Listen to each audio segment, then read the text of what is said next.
Quando penso naqueles dias, parece que estou assistindo a um filme antigo, com cores suaves, música baixa e sorrisos que agora sei que não eram tão verdadeiros quanto pareciam. Na época, porém, tudo parecia perfeito. Eu acordava com mensagens dela falando sobre flores, vestidos, convites. Cada detalhe do casamento tinha a delicadeza das mãos de Clara, que parecia nascer para ser noiva. Ela falava sobre o grande dia com os olhos brilhando, como se fosse o momento mais importante de nossas vidas, e, na minha cabeça, realmente era.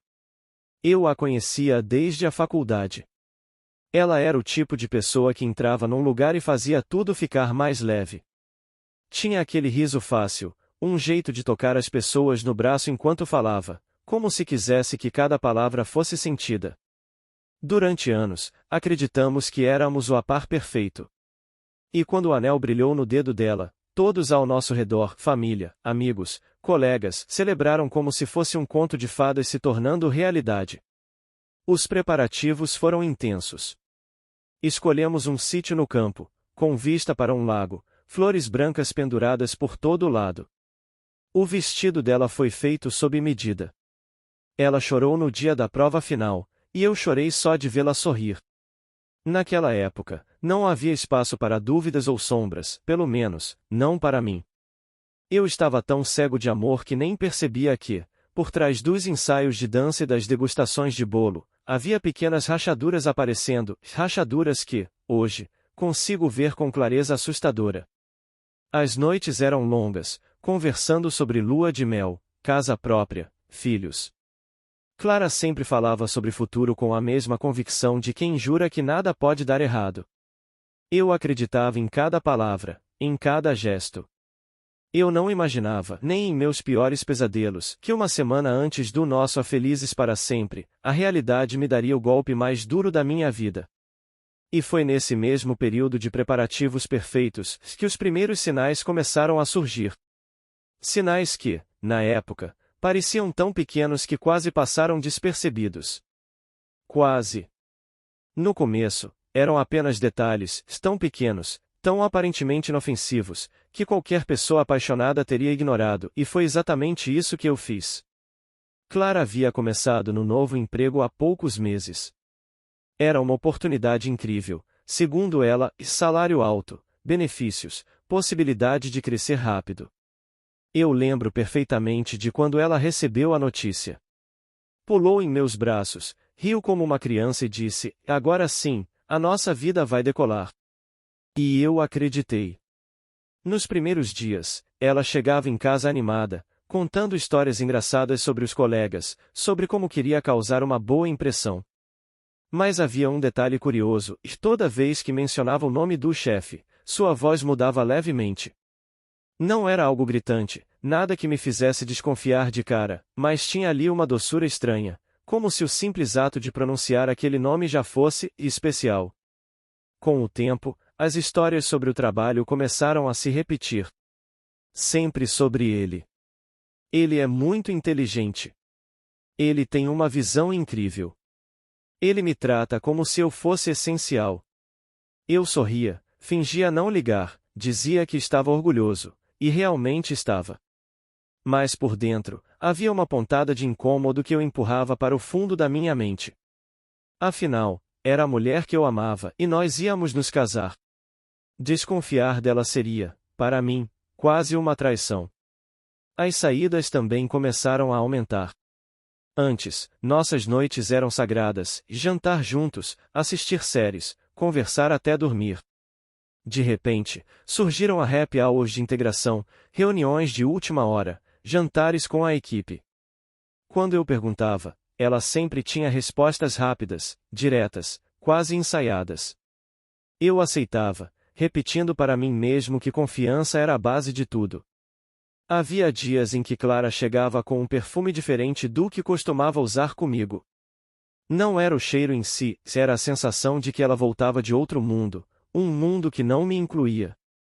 E mesmo com esses sinais gritando nas entrelinhas, eu continuei sorrindo, fingindo que tudo estava bem.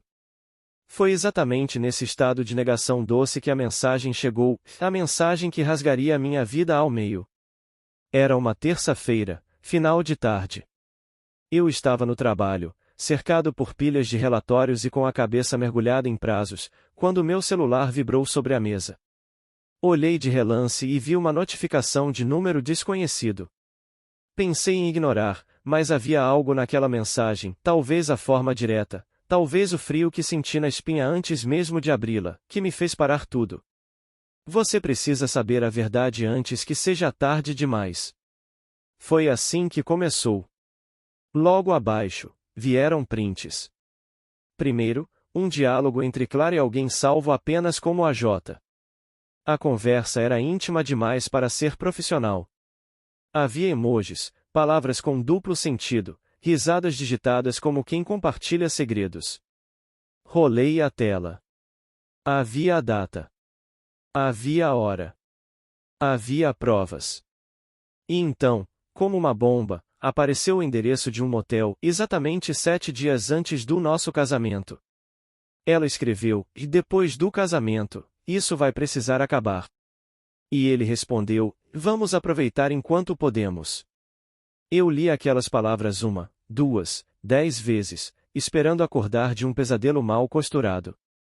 Meu peito parecia apertar de dentro para fora, como se o ar tivesse sido sugado da sala.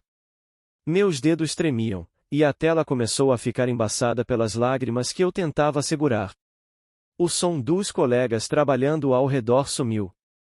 O mundo ficou em silêncio, exceto pelo batimento descompassado do meu coração. As imagens continuavam. Fotos deles juntos, mensagens sobre encontros anteriores. Não era um deslize. Era um caso. Um romance paralelo ao nosso, escondido atrás de jantares de equipe e reuniões de última hora. Minha primeira reação não foi raiva, foi negação. Eu me convenci, por alguns minutos, de que talvez fosse uma montagem, um mal-entendido. Mas cada detalhe estava ali, e a forma como ela escrevia, os apelidos que usava comigo, agora direcionados a outro homem. O mundo que eu construí com Clara, cada plano, cada sonho, começou a ruir em silêncio, pedra por pedra, até que não restou nada além de um vazio sufocante. E com aquele vazio, nasceu uma única necessidade, de encará-la. Olhar nos olhos e ouvir da própria boca a verdade que ela tentou esconder. Quando Clara abriu a porta naquela noite, ainda usava o blazer elegante do trabalho. O cabelo preso de qualquer jeito, a bolsa caída no ombro, o rosto iluminado por um sorriso automático, desses que ela sempre me dava quando chegava em casa. Só que, dessa vez, eu não consegui sorrir de volta. Eu estava sentado no sofá, com o celular na mão e a alma em frangalhos. Ela parou por um segundo, confusa. Amor. Aconteceu alguma coisa? A voz dela soou leve, tranquila, exatamente como alguém que não faz ideia de que o mundo acabou de desmoronar para outra pessoa. Eu respirei fundo. Minhas mãos estavam suadas, meu coração, uma batida frenética. Não era raiva que eu sentia, ainda não, era uma dor crua, silenciosa, cortante. Coloquei o celular sobre a mesa de centro. A tela mostrava a conversa que eu havia recebido. Bastou um olhar para ver a expressão dela mudar. Primeiro veio a surpresa. Depois, a palidez. Por fim, o silêncio. Um silêncio que gritou mais alto do que qualquer confissão. Clara, eu disse, com a voz trêmula, me diz que isso não é real. Ela demorou longos segundos antes de falar qualquer coisa. E quando falou, a voz saiu pequena, e eu posso explicar. Foi como ouvir um prego arranhando um quadro negro. Eu não queria explicações. Eu queria que tudo aquilo fosse mentira. Ela começou negando, tropeçando nas palavras, tentando transformar o óbvio em mal-entendido. Foi só conversa, não aconteceu nada. Mas quando mostrei a localização, a data, a foto dela entrando no carro dele, a máscara caiu. Ela desabou no chão e começou a chorar, repetindo entre soluços, foi um erro, um erro, um erro. Ouvir da boca dela que aquilo tinha acontecido mais de uma vez foi como levar uma lâmina direto no peito. E ainda assim, ela me olhava com desespero, como se eu pudesse perdoá-la ali, no meio do caos. Eu não gritei. Não quebrei nada. Eu só fiquei parado, olhando para a mulher que eu achava conhecer e percebi que estava diante de uma estranha. Enquanto ela soluçava, dizendo que o casamento ainda podia acontecer, tudo o que eu sentia era o chão se abrindo sob meus pés. E no dia seguinte, com a mente em guerra e o coração estilhaçado, eu tomei uma decisão que mudaria tudo. Na manhã seguinte, acordei com a cabeça latejando e o gosto amargo de quem não dormiu de verdade. A casa estava mergulhada num silêncio estranho, pesado, um silêncio que gritava. Clara dormia no quarto, depois de passar a noite chorando, implorando para que eu a pensasse bem antes de tomar qualquer decisão precipitada. Mas para mim, não havia precipitação. Havia fatos. Havia a traição. Havia a destruição completa de tudo que eu acreditava. Peguei meu celular e comecei a fazer as ligações. Primeiro, liguei para o cerimonial. Depois, para o salão. Em seguida, para o buffet, para o fotógrafo, para o DJ, para cada pessoa envolvida naquele casamento. As palavras saíam da minha boca com uma frieza que nem eu sabia que possuía. O casamento foi cancelado. Alguns perguntavam a porquê, outros apenas respondiam com um silêncio desconfortável. Cada ligação era como cravar um prego no caixão de um sonho que eu alimentei por anos. Por fim, veio o mais difícil, e avisar família e amigos. Eu podia simplesmente dizer que tivemos problemas, mas a verdade queimava dentro de mim. Eu não estava disposto a carregar a culpa de um erro que não era meu. Então contei. Com calma, sem drama, relatei que descobri a traição de Clara com o chefe e que o casamento estava cancelado definitivamente. A notícia se espalhou mais rápido do que eu imaginava. Em poucas horas, mensagens começaram a pipocar no meu celular e primos, amigos, colegas, todos chocados, indignados, tentando entender como aquilo podia acontecer tão perto do altar. A família dela ficou furiosa. A minha, em choque. E Clara? Clara chorava como se fosse a vítima da própria tragédia que criou. Ela tentou me impedir. Disse que eu estava expondo demais, que as pessoas iriam julgá-la. E eu respondi, sem levantar a voz: você fez as escolhas. Agora está colhendo as consequências. No meio do caos, cansei de olhares de pena, de mensagens cheias de consolo. Juntei algumas roupas, deixei a casa para trás e fui respirar. Eu precisava me afastar dela, da lembrança do que íamos ser. Só não imaginava que, semanas depois, ela voltaria à minha porta com uma notícia que mudaria tudo de novo. 3 semanas se passaram desde o caos que desmoronou a minha vida. 3 semanas desde que deixei a casa, as lembranças, os convites de casamento jogados no lixo, o terno ainda pendurado no armário. Tentei reconstruir uma rotina, trabalho, silêncio, noites vazias. Eu achava que, aos poucos, a dor ia cicatrizando, mesmo que deixasse cicatrizes feias. Foi então que o telefone tocou. O nome dela apareceu na tela. Clara. Eu hesitei em atender, mas a ligação insistia, como se carregasse algo que não podia esperar. Quando finalmente deslizei o dedo para atender, ouvi do outro lado uma respiração acelerada, trêmula. Eu preciso falar com você. É importante. A voz dela estava quebrada, mas havia algo diferente dessa vez. Não era culpa. Era medo. Nos encontramos em um café discreto, no canto da cidade. Ela chegou com os olhos inchados, uma blusa larga demais e um jeito inquieto, como quem carrega um peso invisível. Sentou-se diante de mim e, por alguns segundos, não disse nada. Apenas brincava com o guardanapo, enrolando e desenrolando como se o mundo dependesse disso. Foi quando ela soltou a bomba: e eu estou grávida. Por um instante, o tempo parou.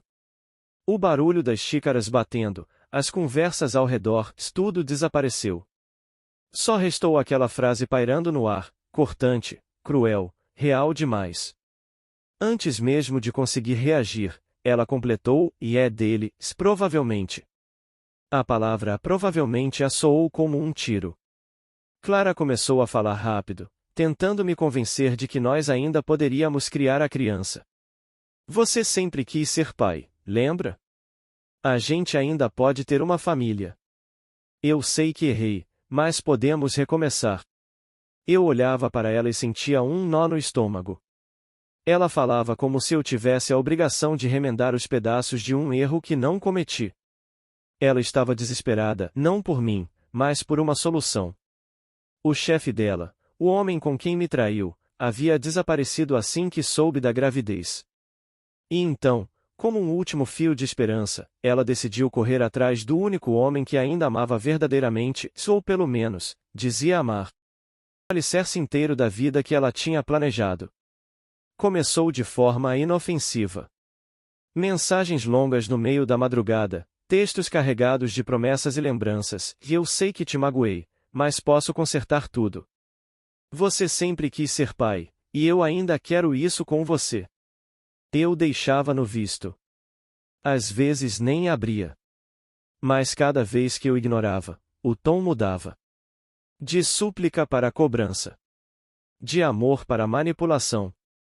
Ela começou a aparecer nos lugares que eu frequentava.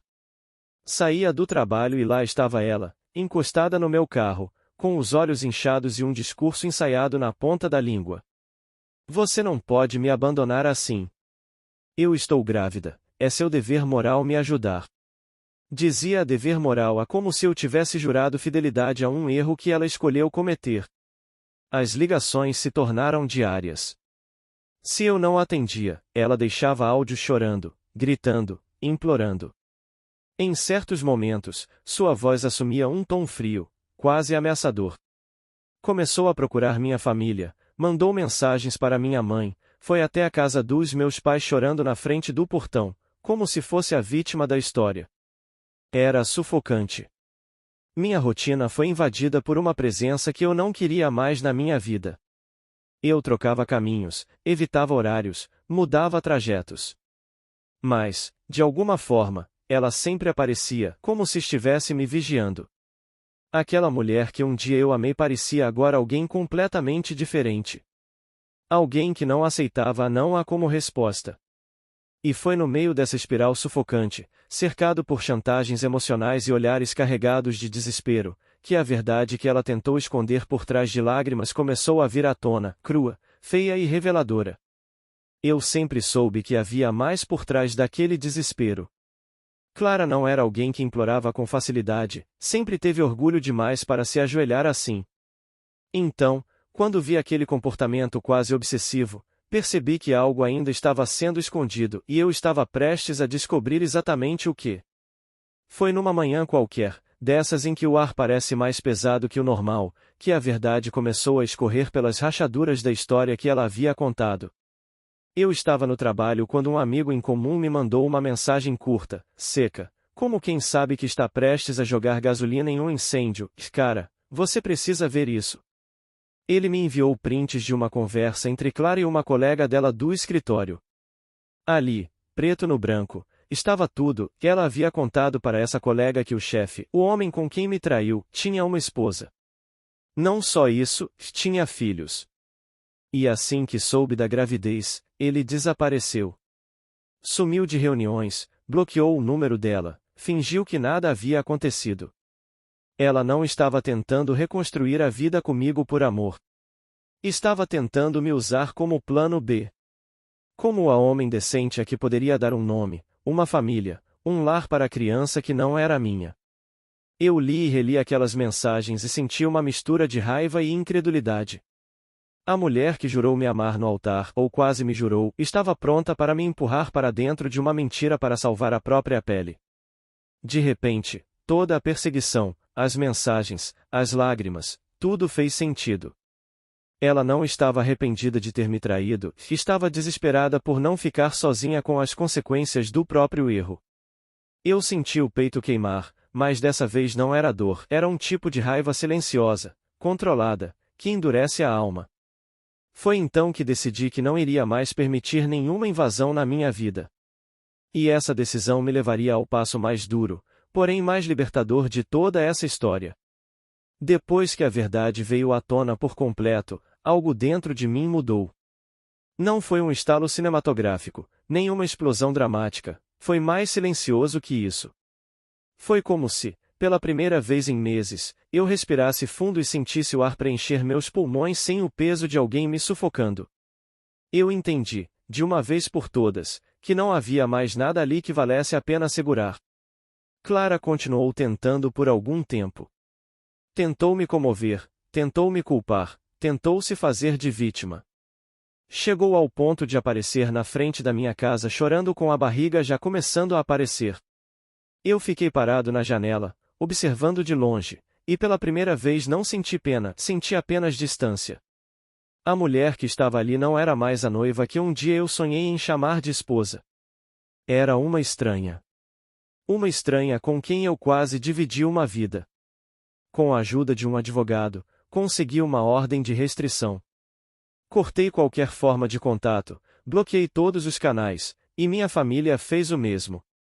Foi duro, ninguém sonha em resolver uma história de amor com documentos e medidas legais. Mas foi necessário. E foi libertador. O tempo passou.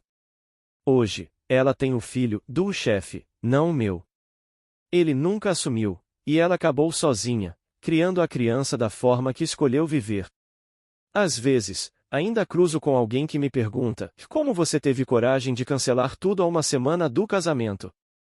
E eu sorrio, porque a resposta é simples: coragem nenhuma. Eu apenas sobrevivi ao impacto de uma verdade que me foi empurrada sem aviso. Eu ainda acredito no amor. Mas aprendi a reconhecer os sinais, aqueles pequenos detalhes que um dia ignorei. Aprendi que confiança é valiosa demais para ser entregue a quem trata a lealdade como um jogo. Lista conclusão Reddit: se alguém te mostra quem realmente é, acredite na primeira vez. Não espere que promessas, lágrimas ou arrependimentos vazios consertem algo que já nasceu quebrado. Às vezes, a melhor decisão que você pode tomar é simplesmente ir embora.